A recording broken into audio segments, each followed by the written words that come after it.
My question is, given all these demotions, what is your personal religion? Or is there any type of God to you? Like, is there a purpose, given that we're just sitting on this speck in the middle of this sea of stars? Now, I don't want to duck any questions. And I'm not going to duck this one, even though I have high religious personages who are close friends of mine in this room. But let me ask you, what do you mean when you use the word God?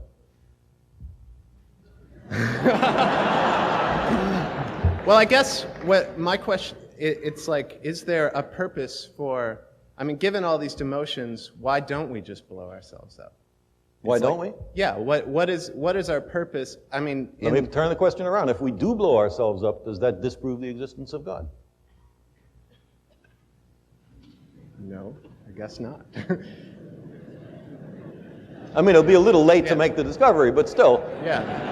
I guess what I'm asking is, since as we kind of make God almost go away in this, as he, through these demotions, and I don't mean he, because who knows what God is, but still saying it makes it sort of icky, doesn't it? Yeah, it's tough.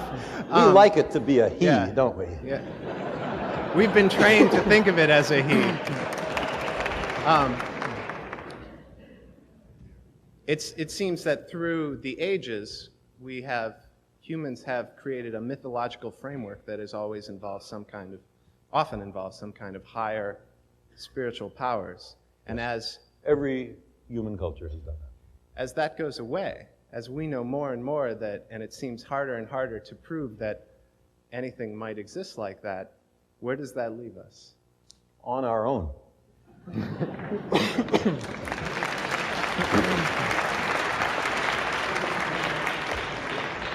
Which, to my mind, is much more responsible than hoping that someone will save us from ourselves so we don't have to make our best efforts to do it ourselves.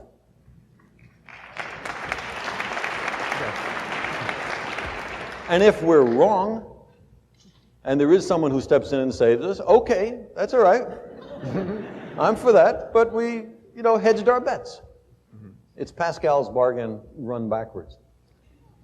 I'll say another word. The word God covers an enormous range of different ideas, and you recognize that in the way you phrase the question. Running from an outsized, light-skinned male with a long white beard sitting in a throne in the sky and tallying the fall of every sparrow, for which there is no evidence. To my mind, if anybody has some, I sure would like to see it. To the kind of God that Einstein or Spinoza talked about, which is very close to the sum total of the laws of the universe.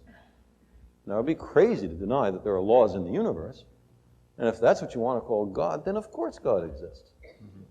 And there are all sorts of other nuances. There is, for example, the deist God that many of the founding fathers of this country believed in, although it is a secret whose name may not be spoken in some circles, a roi fainéant, a do-nothing king, the God who creates the universe and then retires, and to whom praying to is sort of pointless. He's not here. He went somewhere else. He had other things to do. Now, that's also a God. So when you say, do you believe in God? If I say yes or if I say no, you have learned absolutely nothing. I guess I'm asking you to define yours if you have one. But why would we use a word so ambiguous that means so many different things? It gives you freedom to define it as you choose. It gives you freedom to seem to agree with someone else with whom you do not agree. It covers over differences.